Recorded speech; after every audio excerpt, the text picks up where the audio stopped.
तो दोस्तों आप सभी को बताना चाहता हूँ, खेसारी लाल यादव जी मुजफ्फरपुर जा रहे थे, अचानक से बहुत सारा भीड़ लग गया। वो कैसे लगा आप सभी को बताना चाहता हूँ इस वीडियो में, क्योंकि खेसारी लाल यादव जी की फिल्म संघर्ष 2 मुजफ्फरपुर में लगी हुई है। जी हाँ दोस्तों, खेसारी लाल यादव जी की फिल्म संघर्ष 2 मुजफ्फरपुर में लगी हुई है। वहीं पे खेसारी लाल यादव अचानक से चले गए हैं, इसी वजह से इतना सारा भीड़ लग गया है, देख सकते हैं।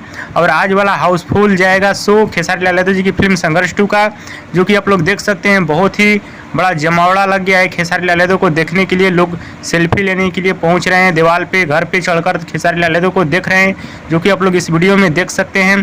खेसारी लाल यादव जी मुजफ्फरपुर में अभी हैं और कुछ प्रचार प्रचार करना है गाड़ी का, वहीं पे खेसारी लाल यादव गए हैं और अपनी फिल्म को भी देखने गए हैं खेसारी लाल यादव। हाँ तो दोस्तों, खेसारी लाल यादव जी का ये बहुत ही बड़ा अपडेट है। आप सभी को कैसा लगा हमें नीचे कमेंट बॉक्स में जरूर बताइएगा। वीडियो पसंद है तो ज़्यादा लाइक करें, कमेंट करें, शेयर करें, सब्सक्राइब करें। धन्यवाद दोस्तों।